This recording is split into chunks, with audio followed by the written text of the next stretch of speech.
Oh, you know I love a good boxy SUV, a vintage off-roader. It's right up my alley. I've never driven a vintage G-Wagen before though. I've driven the modern ones, and I'm a fan, but it's my first time getting to experience the old stuff, and I'm in love.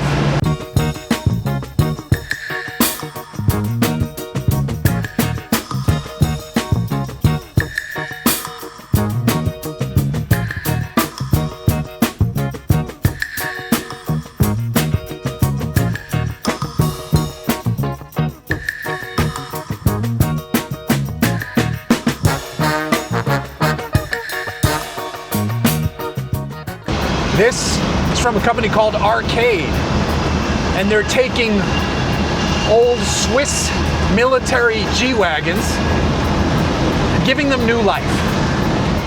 So they start with an ex-military G-Wagon. And these have 2.3 liter, 4-cylinder engines, 4-speed automatic gearboxes, and a bunch of off-road goodies. Arcade then fully goes through and fixes it up. Any rust repairs it needs, any body repairs, any just general parts it needs, they get those, and then the upgrades begin from there. Now the thing that I like most about this is that it's not your standard resto mod where they do a few things, lipstick on a pig, and then put the worst tires you've ever seen, the ugliest interior you've ever seen, and just an overpowered engine. That happens so much, it's disappointing in the resto mod world. This, they've given it a gorgeous green coat of paint. They've gone a little crazy, but not too crazy on the inside. It's nicely upgraded in here. I think the design matches the aesthetic appeal of the vehicle. And then the soft top they've given it with the roll-up side vinyl stuff looks great. The seats are comfortable. The aftermarket radio is funny, but you could put whatever you wanted there, so that's not that big of a deal. The Sony unit, it works. And then the sound system in here is actually fantastic. I can crank the tunes on this on the freeway and hear it just fine. I actually really like the sound system, but they just fix the engine basically, and it makes like 125 horse, and they quote 190 Newton meters of torque. There's an engine upgrade option, which gets you to like 150 horsepower and like 230 plus pound-feet of torque. They say this one has the upgraded engine, but the style of this one is of their entry-level sport model, or sorry, heritage model. So it's on the heritage. This looks like the heritage model. Then there's a sport model which gets the upgraded engine. They're saying this one has the upgraded engine, but this looks like a heritage model. So I'm not really sure what's going on. Either way, it's not a ton of power, but I can do freeway speeds. I was cruising at 110 kilometers per hour. Had to pick this up at Westside Collector Car Storage, which is the facility they're using. So I stopped at Matt's place, picked this up, drove it home on the freeway, and it was great. As someone who comes from a 1991 Montero as their daily driver, I'm a little bit biased towards these things, and my notion of how they drive is always going to differ from somebody else's. So like for me, on road, this thing feels fantastic. The steering is tight. It has good heft. The suspension, I need to figure out what they did with their suspension, because I wish the suspension in my Montero was damped like this is. It's very comfortable without being wallowy. It's just a really nice ride, and I really appreciate that. The engine is fine. I would love to see a 6-cylinder in this. Would probably be a bit more modern oomph. That would be nice, but it's a great cruiser with the 4-cylinder. The only downside about the engine is I got to take a look inside and see whatever spring they're using for the throttle is way too heavy. And I don't know if that's just a case of like this being an ex-military vehicle with a super heavy spring, or if it's double sprung, which it could be in like as a redundancy backup situation, but they should way ease up on the throttle spring. It's just kind of hilariously heavy for no reason. Put it in H! When I was cruising at 110 kilometers on the freeway, it's like right at 3,000 RPM. So if you dropped it down, you'd be just under. So it's fine. It's, you know, it's totally doable for logging highway miles. But around town, this is like the perfect cruiser. This fits what my perceived vibe is, like who I think I want to be someday is like the dude with the sides open, blasting the music, not cruising too fast, but keeping up with traffic. And if I want to go hit the dirt, I can hit the dirt. If I want to go hit the beach, I can hit the beach. And you have a vehicle that is far more interesting than 90% of all the cars around you. I feel like I could take this on a safari, and I had just recently gotten back from our greatest family vacation of all time where we did go on safari, and funny story there, it's all 70 Series Land Cruisers. It is no more Defenders. They're tired of fixing them. The 70 Series Land Cruiser is the king of Tanzania now, but this would fit in wonderfully. I had a lady at a parking lot walk up, she's like, what is this? I love this. It looks like you're on safari.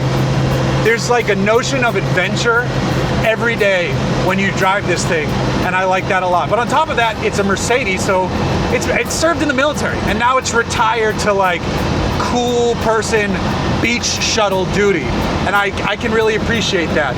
Again, I said they didn't go over the top. I like that, which I think leads me to why I'm also pleasantly surprised at the price of this thing. When I first saw it posted online, I saw Spike Ferriston post that he was picking this up, and I was like, oh my God.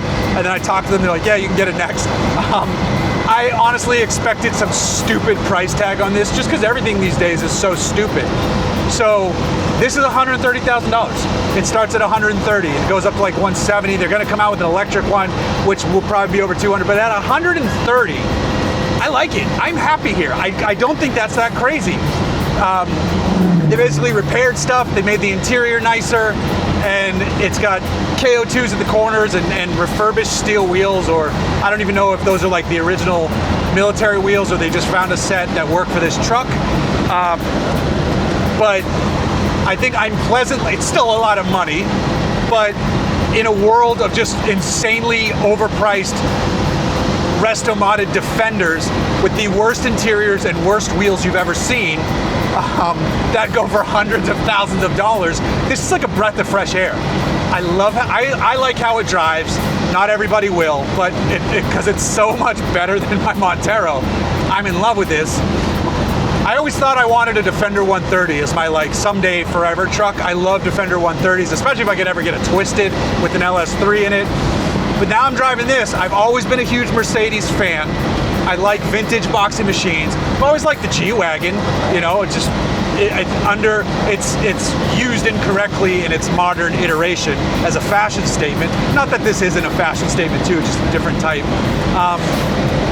I don't think I still think I wanted a 130 someday, but this is an easy sell for me for, again, my perceived vibe of who I think I put out there in the world. I need to put my mountain bike rack on the back, or I don't even need to. I could just roll it into the back of the truck, which is also super awesome.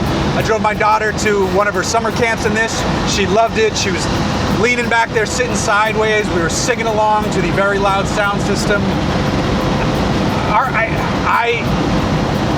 When I first sat in this, I thought it was either going to be poorly built or stupidly expensive, and I was going to hate it in one direction or the other. I've only gotten a day and a half with this, and I love it. I love this thing. I'm happy about the price. I love the way it looks. I'm fine with the way it drives as long as they change the strength, or just get rid of, if it's double sprung or if it's a heavy spring, whatever it is, it does not need to be that heavy on the throttle pedal. Everything else about it, I'm good to go. I don't even care about the power. The power's fine to me. This would be part of a wonderful two-car solution, you know, and then you make the other car more powerful, just your regular commuter vehicle. Kudos, Arcade. I love this thing. I like it a lot. I want one, and it is not outside. That's the greatest part. It is expensive, but it's not like totally out of the realm of future Jeff's possibilities. Someday, maybe not. I might be dreaming there a little bit, but who knows? Or I could just go find one of these from the Swiss Army myself and do it in a different way.